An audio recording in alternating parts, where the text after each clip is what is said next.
নমস্কার, আপনারা দেখছেন নিউজ নাও। চোখ রাখবো এই মুহূর্তের সংবাদে। আগুর কাঠ ও তেল রপ্তানি শর্ত সংশোধন করল কেন্দ্র। গেজেট নোটিফিকেশন করে এই সংশোধনের কথা জানালো কেন্দ্র সরকার। কেন্দ্রীয় সিদ্ধান্তকে স্বাগত জানিয়েছেন মুখ্যমন্ত্রী ডক্টর মানিক সাহা। আগুর কাঠ ও আগর তেলের রপ্তানির শর্তাবলী আরো সহজ করল কেন্দ্র।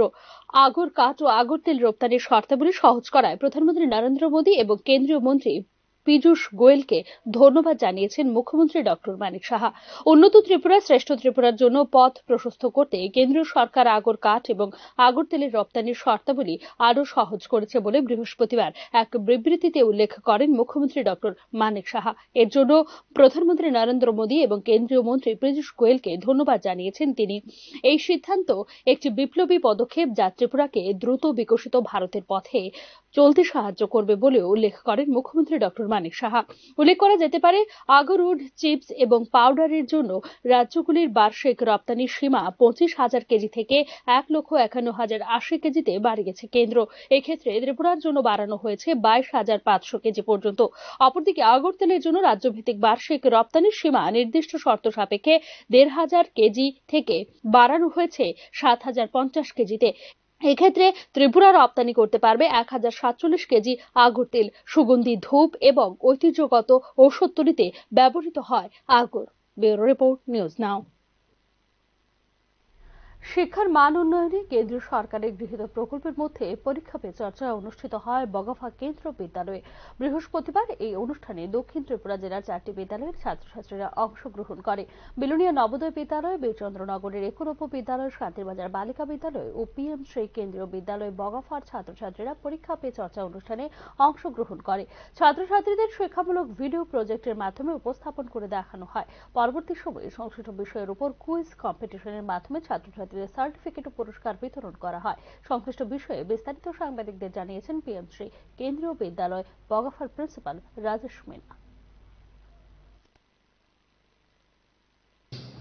In this Vidyalaya, 4 Vidyalayas are participating: Jawahar Navodaya Vidyalaya Bilonia, Eklavya Model Residential School, Government Girls Higher Secondary School Santir and Kendriya Vidyalaya Bagafa.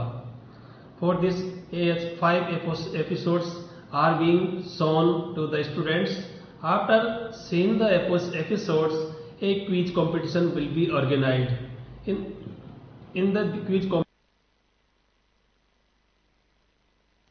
Caesarean operation করার সময় কোনো ধরনের ত্রুটির কারণে মহিলার প্রস্রাব বন্ধ হয়ে যাওয়ার বর্তমানে শারীরিক অবস্থার ক্রমশ অবনতি হচ্ছে। তাই চিকিৎসায় চরম গাফিলতির অভিযোগ এনে চিকিৎসকের বিরুদ্ধে থানায় মামলা করলেন খোয়াই তবলাবাড়ি এলাকার বাসিন্দা অনিমা তাঁতির স্বামী বিশ্বজিৎ নাতি।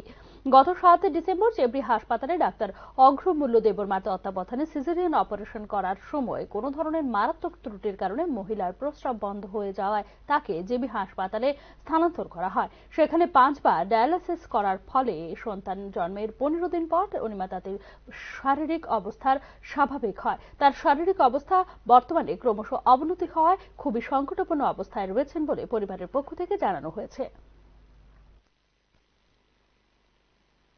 অর্ঘমূল্য দেববর্মা তাইনই আমরা দেখাইছিলাম প্রাইভেট আরো 4-5 বার।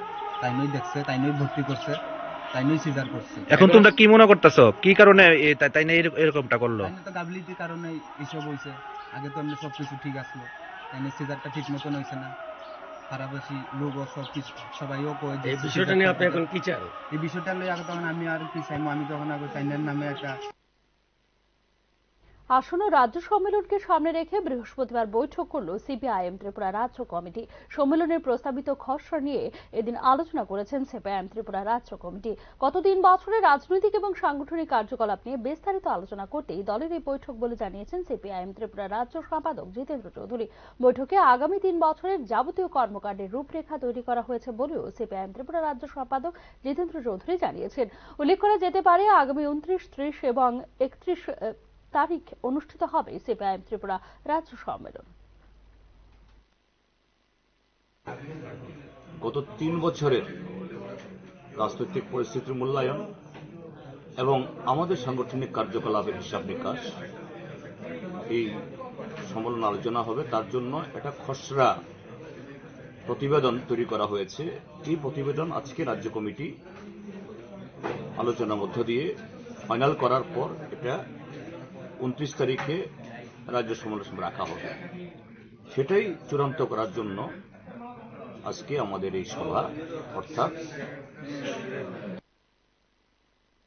এদিকে বুধবার গভীর রাতে উদয়পুর পশ্চিম খিলপাড়া এলাকায় কেনেলের জল ছাড়ার ফলে জল গড়িয়ে আশপাশের এলাকা প্লাবিত হয়ে বাড়িঘরে প্রচুর ক্ষয়ক্ষতি হয়েছে বলে অভিযোগ এলাকাবাসীর। পূর্ব ঘোষণা ছাড়া আচমকায় গভীর রাতে এভাবে কেনেলের জল ছাড়ার ফলে এলাকাবাসীর মধ্যে তীব্র অসন্তোষ বিরাজ করছে।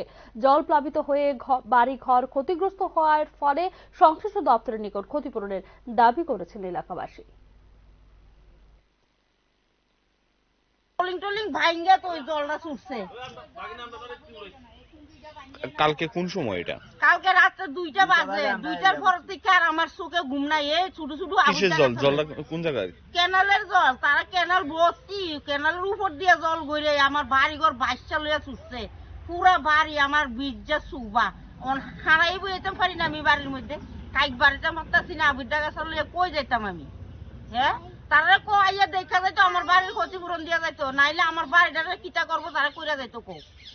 আমি ভাবতাম না তারা 100 বইতে স্যার আমি থাক। এখনকার মতো সংবাদ এখানে শেষ করছি। অন্যান্য আপডেটস পেতে চোখ রাখুন নিউজ নাও এর।